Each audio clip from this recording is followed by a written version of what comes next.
Welcome to Coffee Zone. It's a little bright outside, but we're gonna have kind of a mix of a video this morning for you. The first part is we're gonna do a taste test on 2 different sodas. And then the second one is we're gonna be telling funny stories that have happened. So that should be interesting.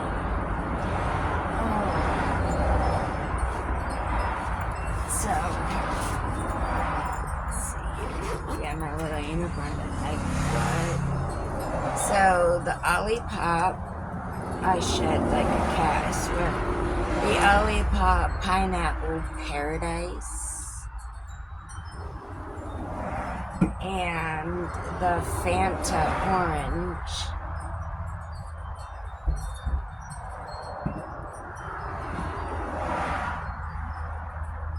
So, candle, you got wax in there.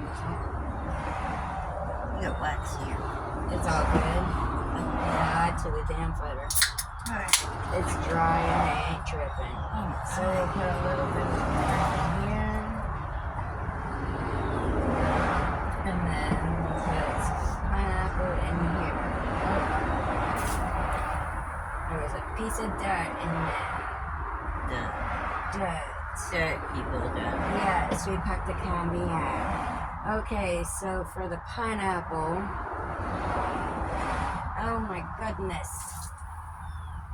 When you live on a dirt road, this tends to happen.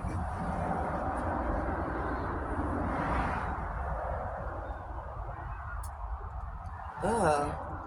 It kind of has like a sour taste to it. And maybe slightly like a tangerine taste. I mean, pineapple, I don't know.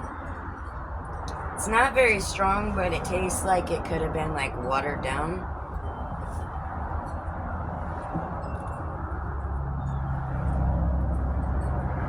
What do you think? Nasty. You taste pineapple in it, but it's really nasty taste when you first take a sip of it. Chuck that over the fence. Okay, yep, there you go. And the orange. My oldest daughter, actually, Mindy, is allergic to Fanta. She profusely throws up in it. So. Hopefully that's not the case with me.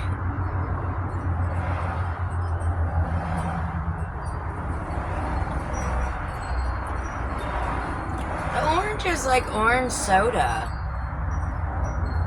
My husband likes the orange, and the orange tastes not bad. It's a lot better. Yeah, it's kind of like orange soda. Yeah. So, I definitely am not a fan of the pineapple, and I love pineapple. But I am a big fan of the orange and of this bottle right here.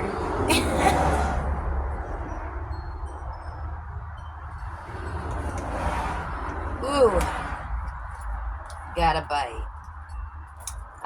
We were gonna like mix them together and see which they taste like with Pepsi differently, but I think that era's over because that pineapple, I don't want to taste that again. Yeah, me either. Yeah. Agreed. Yes. So for our second segment, Jaybird over here is gonna start us off with her first A story. Well, A story. Do the A one first. using the fighting trees. Okay.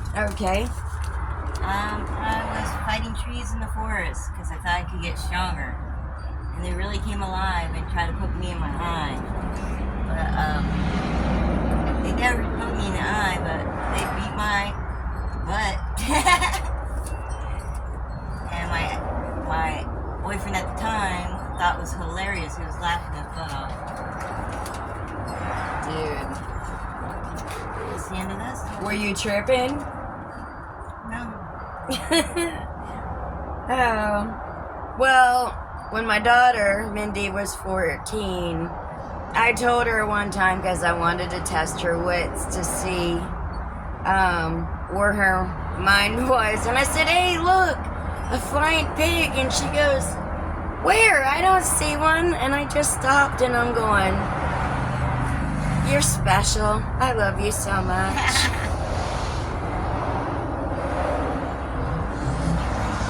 Well, last night we were watching a show or something, and we were watching, it was a, you know, the stories that people tell on YouTube about, like, sometimes missing kids or, oh, this. Well, it was the one with the silver balloon that was like the experimental balloon where the little boy said that he was trapped inside of it and it was flying over.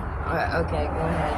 I saw aliens with long necks and little small heads. Now, when I rewound this, as I'm like, I have to see this. I rewound it, and I'm like this at the TV, and I'm like looking really close, and I look at her, and I'm like, bitch, there was no aliens. She goes, I swear, I saw 3 aliens with long, skinny necks. And small heads. I swear. Okay, Phantom 309. My husband was an OTR driver from the time he was 16 up until the time he was like 29, 28, 29. And I've had a lot of people like, oh, you should tell stories, blah, blah, blah, you know, that kind of thing. And I finally, like, I think it was 2024, I finally did, and I made a video. And my husband, like, I'll tell you what my husband said first. And he's like, are you dumb? And I'm like, what do you mean? He goes, that's, you know. And I'm like, well, I know that. But, like, it is, like, still to this day, it is dead set in my mind that there is a trucker out there that had a similar experience than that. And when it's, like, really strong and it sticks, then I know that, like, this is true. This ain't fake. This is true. So, and that's what I'm going by. But there is a trucker out there who has had a similar experience because it's like a tattoo on the mind. Like, it's strong.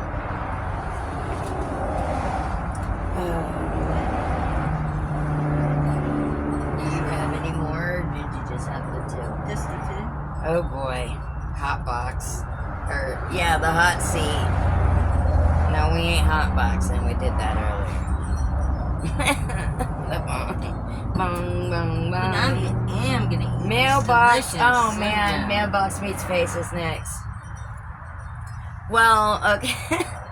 I'm one of those, like, I think it was a 24 speed or 18. It was an 18 speed where I freehand when I'm riding down the road on my bike. You know, no hands. Hey. And my daughter, a tomboy, like I am or was growing up, she was skateboarding at the end of the driveway and, you know, whatever, doing her kick flips and stuff. And I came past our neighbor's house and I literally wasn't paying attention and his mailbox met my face. I went flying backwards. My bike went flying to the side. I looked over at his screen porch and he was sitting on the porch when I was hoping that nobody was outside. And I looked at him. I'm like, that didn't fucking happen. You didn't see a fucking thing. And I just stood up and I went like this. And I tried to turn around. The skateboard flipped out from underneath Mindy. Mindy's laying on the ground, rolling, freaking laughing her ass off. My mom got her ass beat by a mailbox. Oh my jeez. Oh my jeez. I can't make this shit up. Like, I can't make this shit up. But, Buddha. I have a laughing Buddha. Now, where I said a lot of my memories were kind of like erased from that, I have noticed that some of those memories have been erased too, of knowledge that I know about certain things, which is very unfortunate because I love learning about new stuff all the time. And so, of course, you don't believe everything you hear on Google. And I'm an overthinker, and it said I googled it on Google, and it says some racist stuff about. I'm not want to get into it. It's just negative. And then I was like, I freaking out, tying it in the bag, and I'm like, I'm gonna throw you, I'm gonna bury you, I'm gonna do, and I'm totally feeling like a total R&R, Riri, because then I was like, let me Google this again, because this does not sound right, like nothing like, no. And so I Googled it again, and it said that it was a protection Buddha, and these are things that like I should have known, but I just there's pieces that are missing from the mind. So, and I'm like, I rub its belly every morning for, and then face it towards my front door and stuff like that. And that was the Buddha story. But yeah, and then I brought it up today about, I got to bring my Buddha out there, and Frank's like, oh, you mean the one you wrapped up in a bag and tied tight and said you were going to bury? And I'm like, shut up, dude. I'm not talking to you no more. Like, we ain't having this conversation. I spent 30 minutes looking at the Buddha going, I'm sorry. I lost some of my memories. I'm still trying to get, like it, So, this one over here next to me, Miss Jaybird, says... I have, obviously, I don't know why my first audiobook ever published, that's the title of it. I don't know why it's not titled. I don't know why I didn't title that. But it's Immortal X. And it's a series. It's a book that I had written, and then I did the audiobook on it. And I have never re-listened to it back. We just started to recently, and Jamie gets a kick out of this part where I try to act like a drunk person, and I say, his motherfucker and ass, and she just lost it and busted out laughing. So, if you want to catch that, it's not titled. It's titled on Coffee Zone. First audiobook ever published, and published as in online. And there's that. Oh my goodness. And last but not least, Jamie says, I need to stop smoking. So I'm like, yeah, we both need to stop smoking. And I'm like, yeah, I tell myself that all the time, but my brain just doesn't seem to want to listen. Yeah, that's right.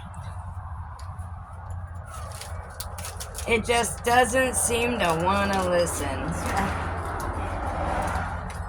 But so, wow. It is pretty warm out here today. I'm going to put you in here. But, whew. I don't know. It's got to be like 85 degrees out here. Oh, there's the hoodie that she won because her story touched me. And there's the back. I personally designed it and created it. Turn back around. Oh, yeah. And there should be... there's crowns on the sides of it. And it says Hidden Haven Empire. I gave her my personal... You can take it off if you're hot. I gave her my personal hoodie because her story touched me, and one of these days when she's ready and very confident enough to be able to tell that story, because I told her I'm never going to push you to do anything. You do what you feel comfortable with, and if I'm ever making a video and you have something to say, you just say, hold on, I got something to say. And I will stop and I will let you have the floor and you can say what you want to say. But I am not going to push her, because with trauma survivors, they have to be able to be comfortable in being able to say what they're saying. Otherwise, they're going to be in fear for the rest of their lives. And that is what we're trying to overcome. So, this is going to be a short video at 14 minutes and 54 seconds. But I hope you liked our comedy side of the video, and it's just basically funny stories and this taste testing thing here. And until next time, Keep rooting for my girl. hey, she's gonna make me embarrassed over here. God damn, I lost my train of thought. Oh yeah, live your best life and help other people live their best life too. Thank you.